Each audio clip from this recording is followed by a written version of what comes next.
नमस्कार मित्रांनो, घर म्हणजे काय असतं? चार भिंती, एक छप्पर म्हणजे घर का? मुळीच नाही. घर म्हणजे अशी जागा जिथे आपल्याला जगाच्या पाठीवर कुठेही न मिळणारी शांती आणि प्रेम मिळायला हवं. पण दुर्दैवाने आज चित्र बदललंय. आज अनेक घरांमध्ये प्रेमापेक्षा जास्त भांडणं आणि संवादापेक्षा जास्त वाद ऐकू येतात. कधी पैशावरून, कधी कामावरून, तर कधी साध्या अहंकारामुळे. आपल्याच माणसांमध्ये भिंती उभ्या राहतात. माणूस बाहेरच्या जगाशी लढून थकतो, पण जेव्हा त्याला घरातच लढावं लागतं तेव्हा तो आतून पूर्णपणे खचून जातो. तुमच्याही घरात छोटी मोठी भांडणं होतात का?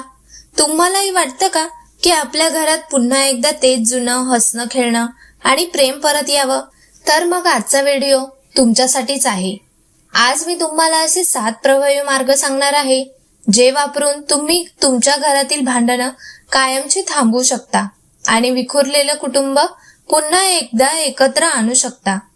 हे 7 मार्ग तुमच्या आयुष्यात जादू घडवू शकतात. फक्त गरज आहे ती थोडं समजूतदारपणाची. चला तर मग वेळ न घालवता जाणून घेऊया ते 7 मार्ग कोणते आहेत. नंबर 1. शांत राहण्याची ताकद ओळखा. जेव्हा घरात एखादी व्यक्ती रागात असते किंवा ओरडत असते तेव्हा परिस्थिती एका पेटलेल्या आगीसारखी असते. अशा वेळी जर तुम्हीही प्रत्युत्तर दिले किंवा मोठ्या आवाजात बोललात तर मग आग शांत होण्याऐवजी अधिकच भडकते. म्हणतात ना, एका हाताने टाळी वाजत नाही. भांडण वाढण्यासाठी 2 टोकाची टोके लागतात. जर समोरचा माणूस चिडला असेल आणि तुम्ही त्याच वेळी शांत राहण्याचा संयम दाखवला तर समोरच्याचा राग आपोआप हळूहळू कमी होऊ लागतो. शांत राहणं म्हणजे शरणागती पत्करणं नव्हे, तर ती एक मानसिक शक्ती आहे. तुमची शांतता समोरच्याला विचार करायला भाग पडते. जेव्हा आपण शांत असतो तेव्हा आपल्याला परिस्थितीचे नीट आकलन होते आणि आपण चुकीचे शब्द वापरण्यापासून वाचतो. रागाच्या भरात घेतलेले निर्णय आणि बोललेले शब्द फक्त नाती तोडतात. त्यामुळे वादाच्या क्षणी फक्त 10 मिनिटे शांत राहून बघा. तुमची ही शांतता अर्ध्याहून अधिक भांडणं तिथेच संपवण्याची ताकद ठेवते. नाती टिकवण्यासाठी कधी कधी मौन हे शस्त्रापेक्षा जास्त प्रभावी ठरते. नंबर 2. ऐकून घ्यायला शिका. आपल्याला 2 कान आणि 1 तोंड आहे. याचाच अर्थ आपण बोलण्यापेक्षा दुप्पट ऐकलं पाहिजे. पण दुर्दैवाने घरात जेव्हा वाद होतो तेव्हा आपण समोरच्याचं म्हणणं समजून घेण्यासाठी नाही तर त्याला उत्तर देण्यासाठी ऐकतो. समोरची व्यक्ती काय बोलते हे पूर्ण होण्याआधीच आपण मध्येच बोलतो, ज्यामुळे संवाद न होता फक्त गोंधळ वाढतो. खरे तर समोरची व्यक्ती जेव्हा चिडलेली असते तेव्हा तिला फक्त कोणीतरी आपलं म्हणणं ऐकून घेणारं हवं असतं. जेव्हा तुम्ही शांतपणे न रागवता त्यांचं म्हणणं ऐकता तेव्हा समोरच्याचा अर्धा राग तिथेच मावळतो. त्यांना असं वाटतं की घरात कोणीतरी त्यांना समजून घेणारं आहे, त्यांच्या भावनांची किंमत करणारं आहे. ऐकणे ही कला आहे. यामुळे समोरच्याच्या मनातील साचलेला राग बाहेर पडतो आणि त्यांना हलकं वाटतं. बऱ्याचदा भांडणाचं मूळ हे छोट्याशा गैरसमजात असतं, जो फक्त शांतपणे ऐकून घेतल्यामुळे दूर होऊ शकतो. म्हणून पुढच्या वेळी वाद झाला तर मध्येच बोलण्याऐवजी समोरच्याला त्याचं पूर्ण बोलू द्या. तुमचं हे ऐकणं घरातील मोठ्या वादांना क्षणात संपवू शकतं. नंबर 3. बोलण्यावर ताबा ठेवा. माणसाच्या जिभेला हाड नसते, पण ती हाडे मोडण्याची ताकद ठेवते. रागाच्या भरात आपण सारासार विचार करण्याची बुद्धी हरवून बसतो आणि समोरच्याला असे टोमणे मारतो किंवा शिवीगाळ करतो ज्यामुळे नात्यात कायमची दरी निर्माण होते. लक्षात ठेवा, शरीराची जखम काळानुसार भरून येते, पण शब्दांनी दिलेली जखम आयुष्यभर काळजात सलत राहते.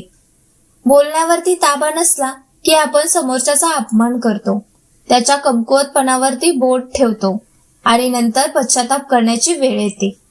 एकदा तोंडातून बाहेर पडलेला शब्द परत घेता येत नाही. म्हणून कितीही राग आला तरी स्वतःच्या जिभेवर लगाम ठेवा. कडू बोलण्यापेक्षा थोडा वेळ गप्प राहिलेलं कधीही चांगले. तुमची शब्दांची मर्यादा तुमच्या संस्काराची आणि समजूतपणाची ओळख असते.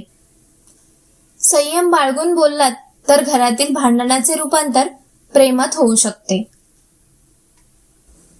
नंबर 4. जुन्या गोष्टी उकरून काढू नका.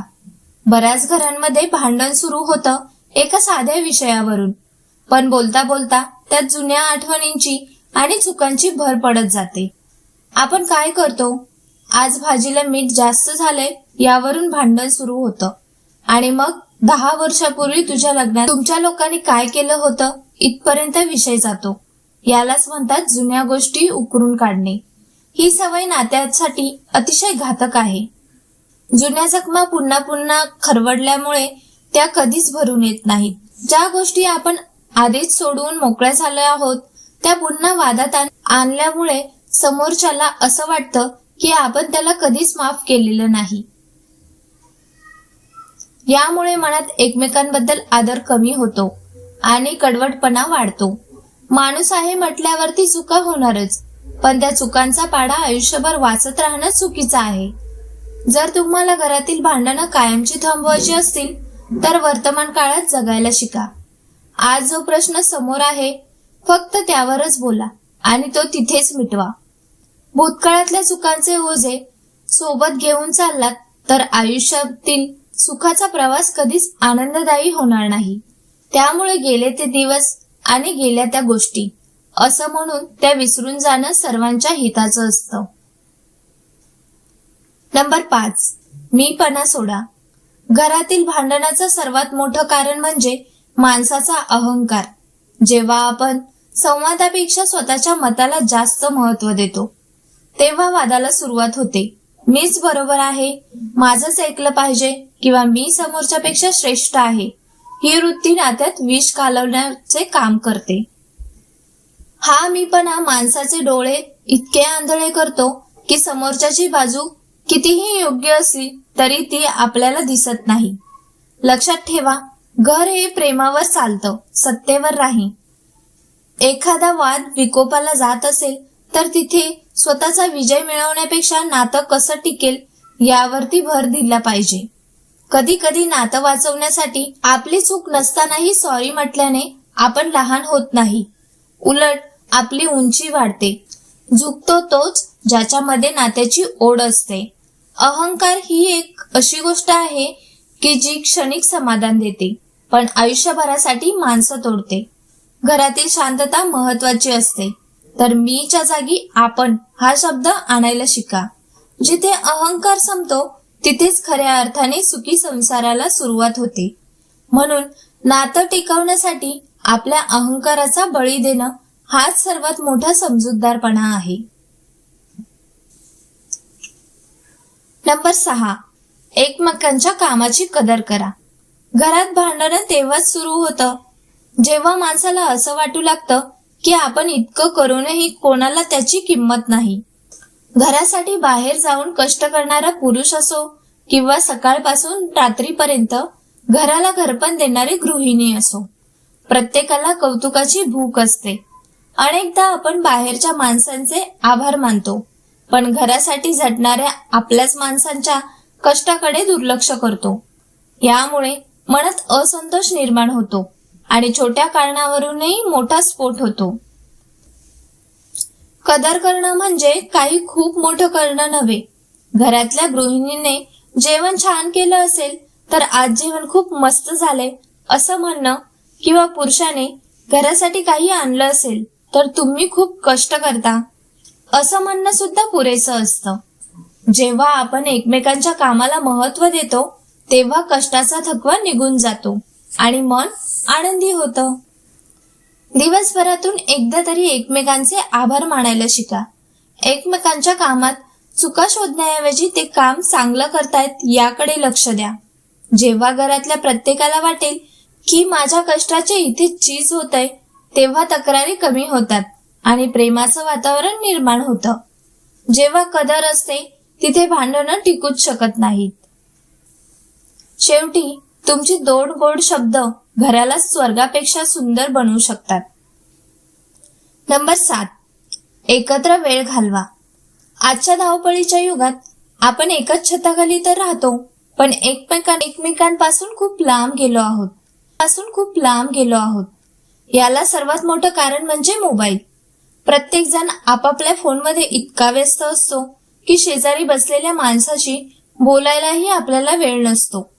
घरात भांडणं होण्याचे एक मुख्य कारण हेच आहे की आपल्यातला संवाद कमी झालाय, आणि संवाद कमी झाला की गैरसमज वाढायला लागतात. घरातली शांतता टिकवायची असेल तर कुटुंबासोबत दर्जेदार वेळ घालवणं खूप गरजेचं आहे. दिवसातून किमान अर्धा ते 1 तास असा असावा जेव्हा सर्वांचे मोबाईल बाजूला असतील. शक्यतो रात्रीचं जेवण सर्वांनी एकत्र बसून करा. त्यावेळी एकमेकांच्या कामाबद्दल विचारा, जुने किस्से सांगा आणि साध्या गप्पा मारा. जेव्हा आपण एकत्र हसतो खेळतो तेव्हा मनातले साचलेले रागाचे ढग आपोआप विरून जातात. लक्षात ठेवा, नात्याला पैशांपेक्षा वेळेची जास्त गरज असते. तुम्ही तुमच्या कुटुंबाला जितका जास्त वेळ द्याल तितकं त्यांच्यामधलं प्रेम आणि विश्वास वाढेल.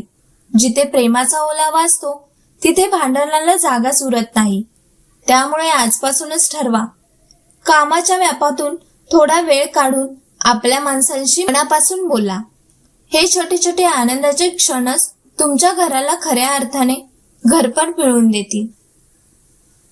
तर मित्रांनो, ही होती 7 महत्वाची सूत्र जी तुमच्या घराला पुन्हा एकदा आनंदाने भरून टाकू शकतात. लक्षात ठेवा, घर हे फक्त भिंतींनी बनत नाही, तर ते तिथे राहणाऱ्या माणसाच्या प्रेमांनी आणि समजूतदारपणाने बनतं. भांडण तर जगातल्या प्रत्येक घरात होतं, पण जो त्या भांडणाला प्रेमाने जिंकतो तोच खरा शहाणा. आजपासून ठरवा की मी माझ्या अहंकारापेक्षा माझ्या कुटुंबाला जास्त महत्व देईल. बदल हा एका दिवसात होत नाही, पण आज घेतलेला एक छोटासा निर्णय तुमच्या भविष्यातलं सुख नक्कीच परत आणू शकतो. जर तुम्हाला हा व्हिडिओ मनाला पटला असेल तर आपल्या जवळच्या माणसांना आणि मित्रमैत्रिणींना नक्की शेअर करा, कारण कदाचित तुमच्या एका शेअरमुळे एखाद्याचं कोलमडणारं घर पुन्हा एकदा सावरू शकतं. तुम्हाला या 7 पैकी कोणता मुद्दा जास्त महत्वाचा वाटला मला कमेंटमध्ये नक्की सांगा. आणि अशाच प्रेरणादायी विषयांसाठी आपल्या चॅनलला सबस्क्राईब करायला विसरू नका. धन्यवाद.